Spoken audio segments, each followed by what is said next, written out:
In the world of the Bishop Grady letting y'all know what the fuck going on for this Black House News Report. So in case you haven't heard, Harvey Weinstein has been found guilty. This is the Hollywood producer, used to be a mogul, and now keep in mind that over 100 women have accused this so-called mogul of some sort of sexual misconduct. Well, he was found guilty in New York for this case of basically commission to commit sexual assault as well as third-degree rape. But lucky for him, he was dismissed. The other two charges that were against him, which was predatory sexual assault and first-degree rape, were dismissed. So he still faces up to 29 years in prison. His sentencing is actually going to be on March 11th. This case in particular involved Miriam Haley, then aspiring actress Jessica Mann, who testified against him. But he also has a case in LA, so we'll see how this turns out. But they ordered him to be taken to jail. He actually went to Bellevue Hospital after his attorney said he experienced heart palpitations. Green War and graduation. In the world of the Bishop Grady letting y'all know what the fuck going on for this Black House News Report. So after a landslide victory in Nevada by Bernie Sanders, the 7 Democratic presidential candidates are setting up to actually debate tonight in South Carolina. There'll be 2 billionaires on stage, Tom Steyer and Mike Bloomberg. The idea of billionaires being able to come into the presidency and they're somehow going to remove Trump out of his area. Billionaires hang with billionaires, you know what I'm saying? There's already a bunch of pictures surfacing of Bloomberg kicking it with Trump. Trump had, even in the beginning, if y'all remember, he praised Bloomberg for the stop and frisk shit. So, let's not be confused by that shit. I don't give a fuck what they're actually talking about. Nevertheless, Mike Bloomberg, and this is just in line with what I'm talking about because audio surfaced of Bloomberg speaking with at a Goldman Sachs event, where he said that one of his first campaign situations is to actually defend the bank because they, when they are able to be healthy and take risks, they provide jobs. Like, get the fuck out of here, man. Who won't graduate?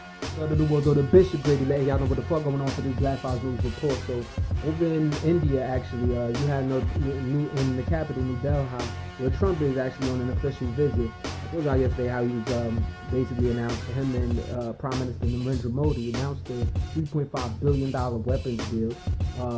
So the U.S. will now be backing the Indian tirades that's going on in India-controlled Kashmir, the lockdown there, and even in their own country where there's a lot of protests, as was going on today, in this headline I'm reporting now, a lot of protests going against the anti-Muslim law that's been put in place. Basically saying if you don't have direct ancestry in the country, you can't come into the country or whatever, and that there's a lot of Muslims, countries outside of India or whatever, and affects them. Muslims, India being a Hindu country. Now, 7 people died and 90 were hospitalized from the government's crackdown on these protests of smoke grenades and tear gas and all of that. These are also anti and some pro-U.S. Protests that were going on all throughout the country, shaking shit up.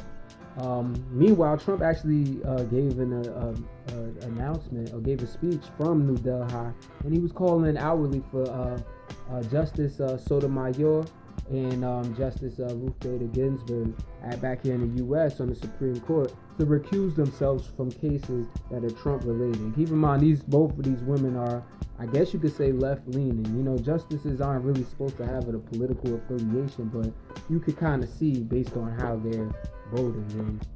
And, that's kind of where we at with that. Why he would be doing that, though, I mean, it's obvious. We don't gotta explain him and his corrupt ways. Do we? You know what I mean? We know what it is. We just gotta deal with the beast that is. We won't graduate.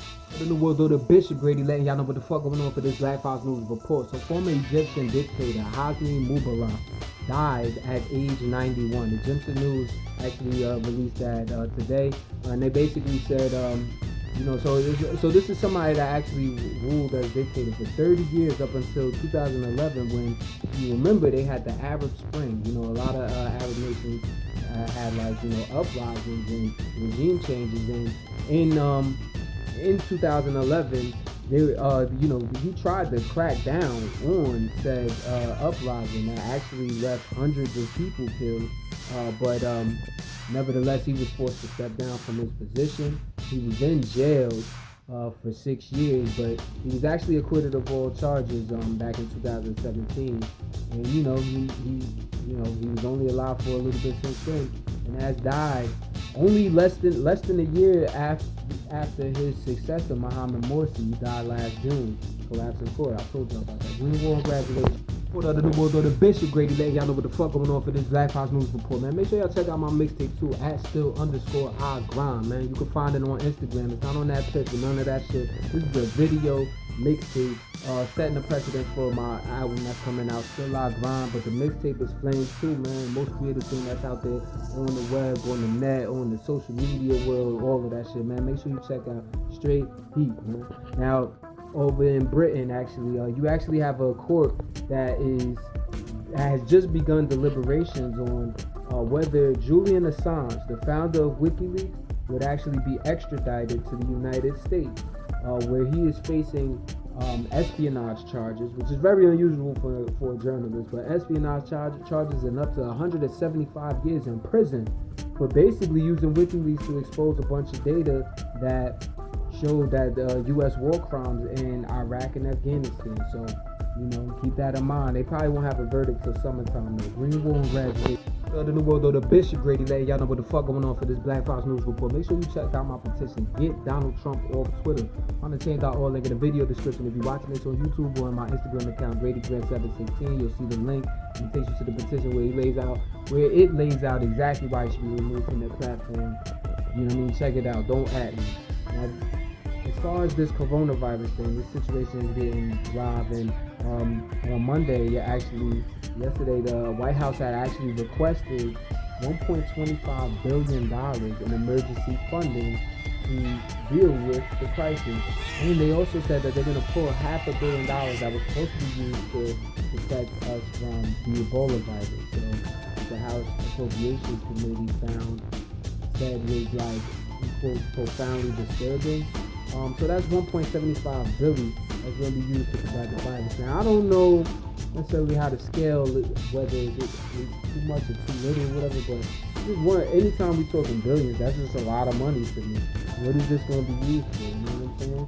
Watch out for them FEMA camps too, man. I ain't going to front. The homie Young Farrah actually put me on the game. You can check out that interview we did on Black Fox News, where he was basically saying, we gotta watch out for that. He predicted it would be put on a couple years ago, but shit, the way shit is going on now, like it's like who knows? Trump actually gave a speech that said that while he was in India, that China has it under control, and there's this constant saying from the Republicans in office, not the Republicans in general, that they got the virus under control, and it's being, like Trump was on Twitter the other day talking shit about how the Democrats are trying to blow this up to be bigger than it is. But keep in mind, even while China has it under control, it's still running rampant in other parts of the world, like South Korea, like Italy, like Iran. So ain't nothing to sneeze at. They will Green Wall back. The New World, the Bishop Grady letting y'all know what the fuck going on for this Black Fox News Report. So the Chinese-Swedish bookstore owner Gui Minhai in China was actually sentenced to 10 years in prison. Now this person who was actually had disappeared in 2015, and then he was found in Chinese custody a few months later. Then he got booked in 2018 or whatever. No pun intended. He actually is now being sentenced to 10 years in prison. A lot of human rights and press freedom advocates are saying that this is politically motivated, clearly, has everything to do with him publishing sensitive material about the ruling elite of China, including their own president, Xi Jinping. Green Wall graduate. The New World, the Bishop Grady letting y'all know what the fuck going on for this Black Fox News Report. Now, I've been telling y'all about how protests have been rocking the fuck out of Haiti over these past few months. Over, for a while now, where people have wanted the ouster of President Jovenel Moise, who they're accusing of digging into the Petro-Caribe funds that's supposed to be used for a oil economic system that they have set up with Venezuela and all of that, whatever. But it's basically supposed to feed the people And in doing that, like they're giving these funds, and the president and his comrade, they're accused of like just digging into them funds and taking it for self. So that's the backstory of what's going on. But this headline is really about what happened on Sunday, where police and the soldiers of Haiti were actually in a gun battle outside of the presidential palace of Port-au-Prince, and they actually there was one soldier that was left dead. They were protesting, the police and the people were actually protesting poor working conditions and the new rule going against unionizing.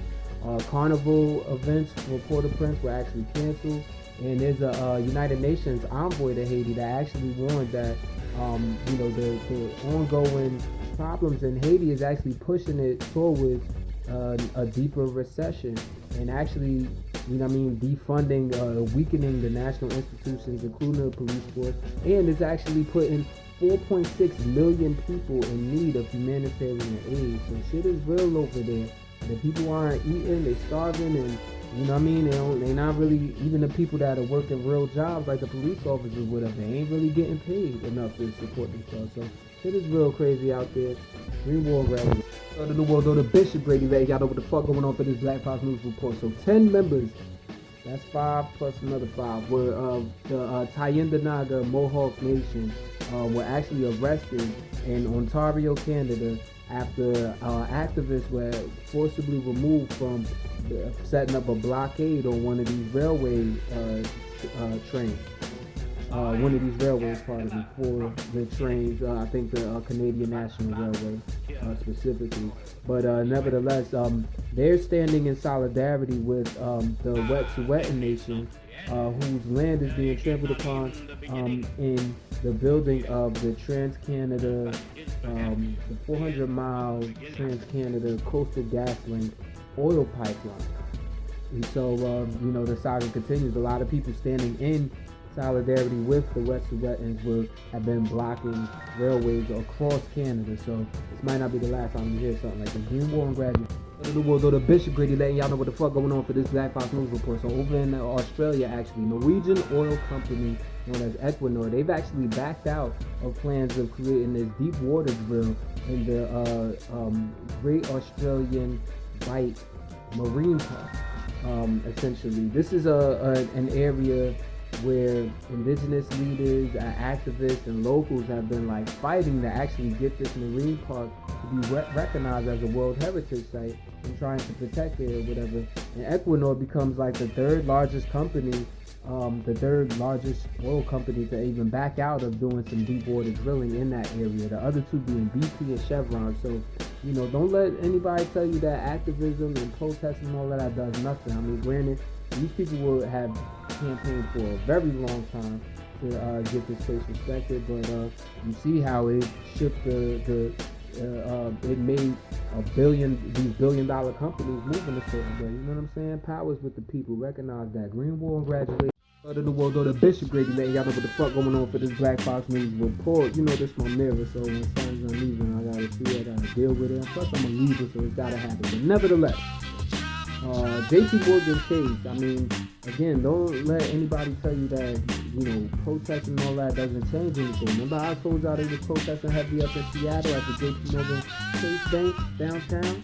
The Chase Bank part of me? Well, we have JP Morgan Chase actually announcing on Monday that they are no longer going to finance oil and gas exploitation in the Arctic, and they're going to phase out of giving loans to the coal industry. So they are, however, going to still, finance projects outside of the Arctic, but at least they have a heart on some level. And this comes as there was a leaked report last week by JP Morgan showing how the world is heading towards a place of irreversible damage due to the climate crisis. Keep in mind, JP Morgan Chase is one of the biggest finances of the coal industry and the fossil fuel industry. Green War and Graduation. The New World Order Bishop Grady letting y'all know what the fuck going on for this Black Fox News Report. So over in San Francisco at a federal appeals court, they actually ruled in favor of the Trump administration, who had put out this ban last year that I told y'all about. It's the so-called gag rule that goes on, that has to do with Title X. So Title X is basically a program that allows for government funding for clinics and places like that, where it allows for people with low income to get like free cancer screenings, STI, sexually transmitted infection testing, and things of education and things, and even birth control, right? So the Trump administration actually put a rule basically saying that if you're going to allow abortions in your state, or if this clinic or this hospital allows abortions, then there will be no federal funding for Title X. So, and it was aimed at Planned Parenthood. They actually withdrew themselves from Title X as opposed to being subject to the gag order.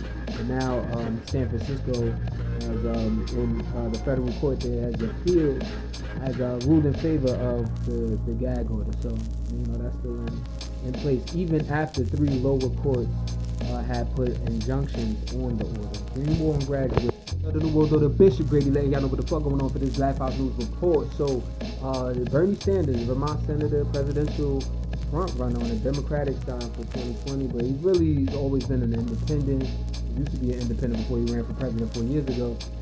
But this guy unveiled his universal child care plan, a $1.5 trillion plan that's going to come from taxing the wealthiest Americans. But this will actually provide child care for, from infancy all the way until, even free pre-K. So if you're a child, you're going to get free health care. And it also provides educators and caregivers with like livable wages, ensures that they get livable wages, as well as provides free education and training for them. So, even MSNBC host Chris Matthews even apologized for comparing Bernie Sanders' landslide win in Nevada to a Nazi takeover in France during World War II. So it's like he seems to be on people's good side now. We'll see how long this keeps up. Greenwald and Graduate. The new world, the Bishop Grady letting y'all know what the fuck going on for these Black House News Report. I've been telling y'all how the University of California in Santa Cruz, they've actually been protesting. The graduate students have been protesting due to the fact that they basically wanted a raise in their pay because they can't even afford to fucking live. Or, do basic shit. It's like, yo, please just give us a livable wage so we can teach your students and help your institution continue to run at its optimal rate, like how you want it to, right? So in response to these protests that have been going on for some weeks now, they actually agreed to give each grad student a $2,500 stipend. So protesters are like, they're welcoming that, but they're still going to be pushing for that to actually reach other parts of the campus and more freedom, more opportunity, more money. Greenwald and Graduate.